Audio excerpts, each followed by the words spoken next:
መጣችሁ። አርብት ለወትረ ጅልወ ጽሻ በትረ ሰብሲንን አርብት ለወትረ ግሬኑ ሚቁ ሲተሸናንስ ወዝ ዳህነተተበት የተከበሩ ዋና አስተዳዳሪ፣ የተከበራችሁ የምክር ቤት አባላት፣ ጥሪ የተደረገላችሁ ተጋባዥ እንግዶችና ክቡራንና ክቡራን፣ የወረዳችን መደበኛ ጉባኤያችን ሕገ መንግስቱ ባስቀመጠው ጊዜ ለማካሄድ በበላይ አካል በተሰጠው ስልጣን ተደራራቢ ስራዎች መድረኮች ተራዝሟል።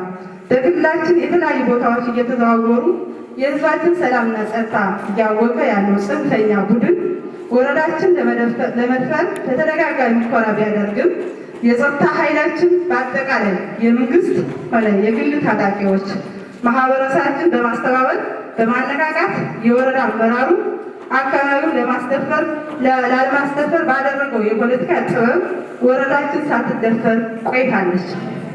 የሰላማችን ሁኔታ አሁንም ያልተቋጨ ስለሆነ በተለመደው ግለትና ስሜት የስጋት ቀጠናዎችን ለማስጠበቅ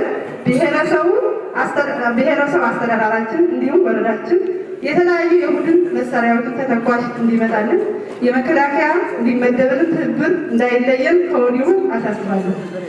የተከበሩ ዋና አስተዳዳሪ፣ የተከበራችሁ የምክር ቤት አባላት፣ ጥሪ የተደረገላችሁ እንግዶች፣ ክቡራንና ክቡራን፣ የዛሬ ጉባኤያችን ከዚህ በፊት ከምናካሄደው ጉባኤያችን ለየት የሚያደርገው ለዘመናት የተላለፉ የሁላችን አሻራ በተቀመጠው የአባይ ግድብ በተመረቀበት ጊዜ በማግስት በመሆኑ እጅጉ ለየት ያደርገልን ነው።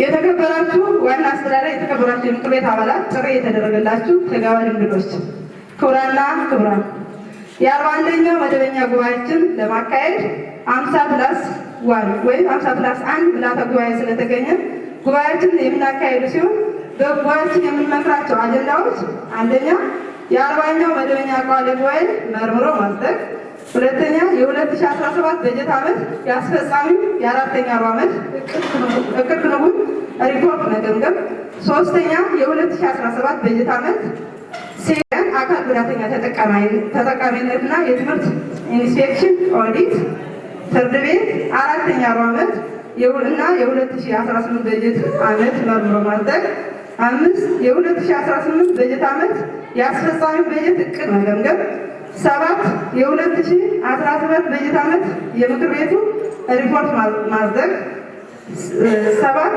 የ2018 በጀት ዓመት የአስፈጻሚ በጀት መርምሮ ማጽደቅ፣ 8 የ2017 በጀት ዓመት ማህበረሰብ አቀፍ ተሳታፊ ወይም በአምስቱ ድህነት ተቋም ተኮር እቅድ ማህበረሰብን ያሳተፈ እቅድ መርምሮ ማጽደቅ፣ 10 በአስተዳዳሪው የሚቀርቡ ሹመት ካሉ ፈትሾ ማጽደቅና እየገለጽኩ የ41ኛው መደበኛ ጉባኤያችን በአራተኛ ዙር 13ኛ ዓመት የስራ ዘመን 41ኛ መደበኛ ጉባኤያችን የሚሰጠንን የውሳኔ ሀሳብ ተቀብለን በቀጣይ የምንረባረብበት መንገድ ይሆናል።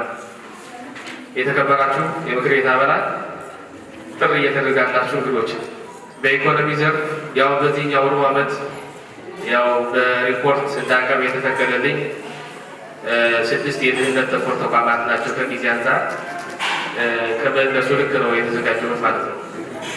በኢኮኖሚ ዘርፍ የተከናወኑ ግብርና ጽሕፈት ቤት በኤክስቴንሽን አደረጃጀት የደራሲ የልማት ቡድን የአባወራና አባወራ የልማት ቡድን ብዛት 265 ሲሆን የአንድ አምስት ብዛት 795 ናቸው።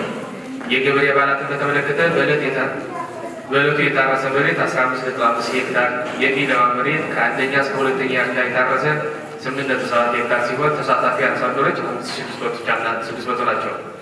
የሰርቶ ማሳያ እንቅስቃሴ በተመለከተ በአርሶ አደር ማሰልጠኛ ማዕከላት የተካሄደ ሰርቶ ማሳያ በስምት ሲታይ እቅድ 156 ክንውን 54 ነው። የአቅም ግንባታ ስልጠና ለቀበሌና ለወረዳ ባለሙያዎች የተለያዩ ፓኬጆችን በስርዓተ ምግብ ወንድ 90 ሴት 18 በድምሩ 108 ናቸው። የስራ ዕድል ፈጠራ በተመለከተ በመስኖ ልማት፣ በተፈጥሮ ሀብት፣ በተፋሰስና በሩቅ መሰረተ ተቋማት የታቀለው 48 ሲሆን ወደ ተግባር የተገባው ደግሞ 14 ናቸው። በጊዜያዊ ደግሞ የተፈጠረው የስራ ዕድል 46። በተፈጥሮ ሀብት ስራችን አንጻር በህብረት ስራ ማህበራት ህጋዊ ሰውነት ያገኙ ተፋሰሶች ብዛት እቅድ 7 ነው። ክንውኑ 6 ነው። የህብረት ስራ ማህበራት አባላት ብዛት ደግሞ እቅዳቸው 931 ሲሆን ክንውናቸው 2921 ናቸው። የተሰበሰበ የብር መጠን እቅዳቸው 139,650 ሰበስባለን ታቅዶ 241,045 ብር የ100% በላይ መሰብሰብ ተችሏል ማለት ነው። የአፈርና ውሃ ጥበቃ የቅድመ ዝግጅት ስራ በተመለከተ በሁሉም ቀበሌዎች ስራውን ለማስጀመር በሄክታር ቅድ 11,010 ሲሆን ክንውኑ ደግሞ 11,005 ነው። የ2017 የተፈጥሮ ሀብት የነፃ ልማት በቀበሌና በጎጥ የንቅናቄ መድረክ በተሳካ መልኩ እየተካሄደ ሲሆን በሁሉም ቀበሌዎች በየአደረጃጀቱ የቀበሌ አመራር፣ የቀጠና መሪዎች፣ የተፋሰስ ኮሚቴዎች እና የልማት ቡድኖች፣ የመንግስት ሰራተኞች፣ የሃይማኖት አባቶች፣ የሀገር ሽማግሌዎች፣ በክብር የተመለሱ ታጋዮች እና ቀያሽ ገበሬዎች መካከል መገኘት ከነበረበት 3,198 የማህበረሰብ ክፍሎች የተገኘው 2,735 ናቸው። በተመሳሳይ በቅድመ ዝግጅት ስራው በንቅናቄ መድረክ ተፋሰስ ተጠቃሚዎች መካከል መገኘት ከነበረው 9,327 የማህበረሰብ ክፍሎች የተገኘው 8,239 ናቸው። የአፈጻጸሙ 85% መፈጸም ተችሏል። የአፈርና ውሃ ጥበቃ ተግባራት ስራ በተመለከተ በሁሉም ቀበሌዎች ስራዎች በንቅናቄ ከተጀመሩ በኋላ እስከ መጋቢት 17 ቀን በአማካይ 21 ቀን መስራት ተችሏል። እንቅስቃሴ ሲደረግ ነባር 37 አዲስ 1 በድምር 38 ተፋሰሶች ላይ ተግባራዊ ማድረግ ተችሏል።